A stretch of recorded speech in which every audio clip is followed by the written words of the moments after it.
Hello YouTube friends, Dr. Teresa Ulrich here again.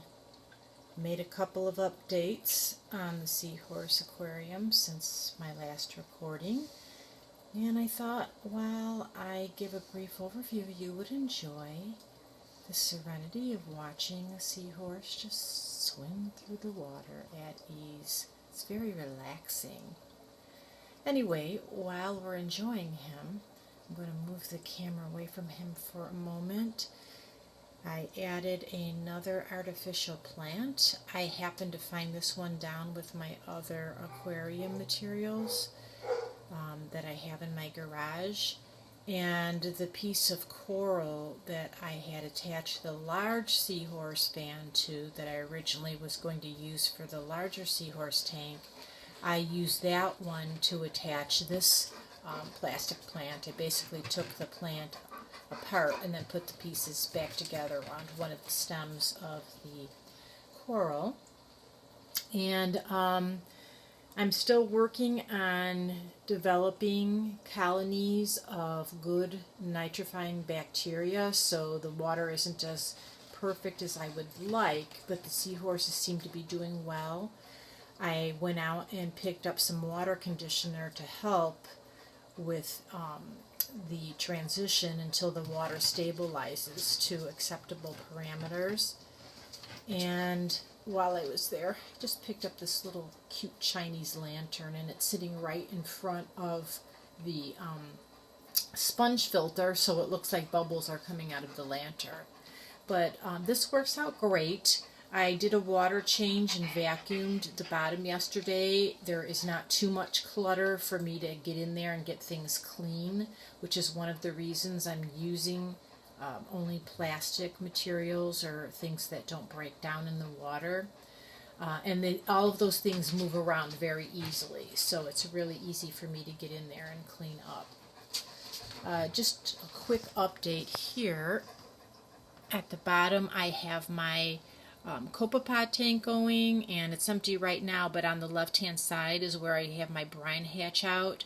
Things are going very, very well. I'm actually impressed with my experimentation. I think I will be able to hatch out quality brine once a week, supplementing it or enriching it, I should say, with my own version of green water and Salcon for the fatty acids. And I just have to share very quickly, I thought I had killed the copepod culture.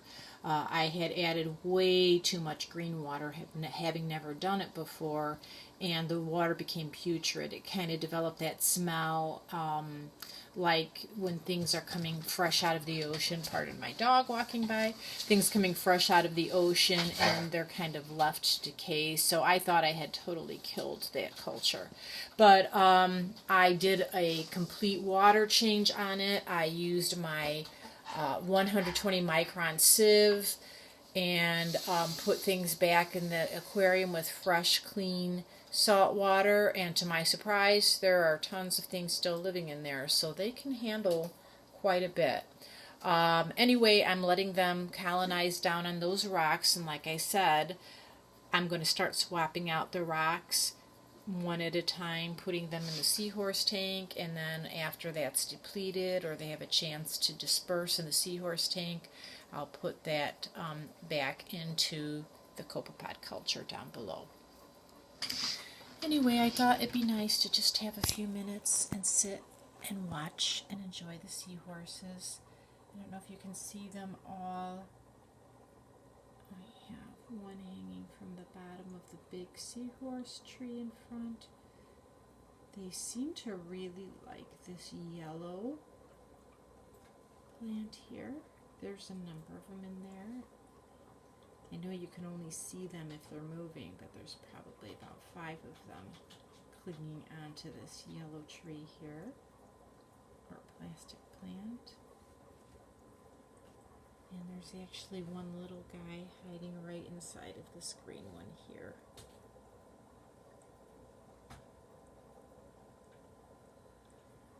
So I'm just going to let the camera roll for a couple of minutes. I'm not going to say anything.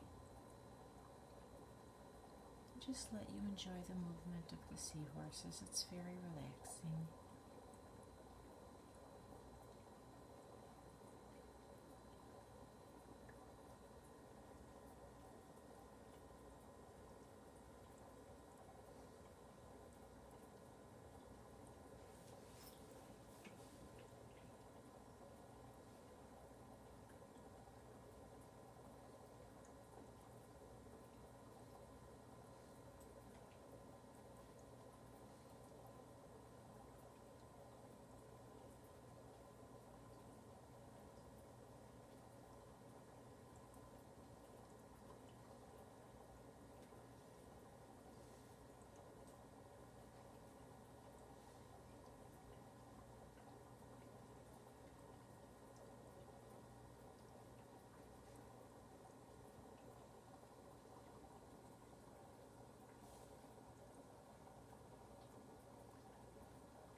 Well, thank you for joining me today. I hope you enjoyed that little bit of quiet time just watching the seahorses be seahorses. Until next time.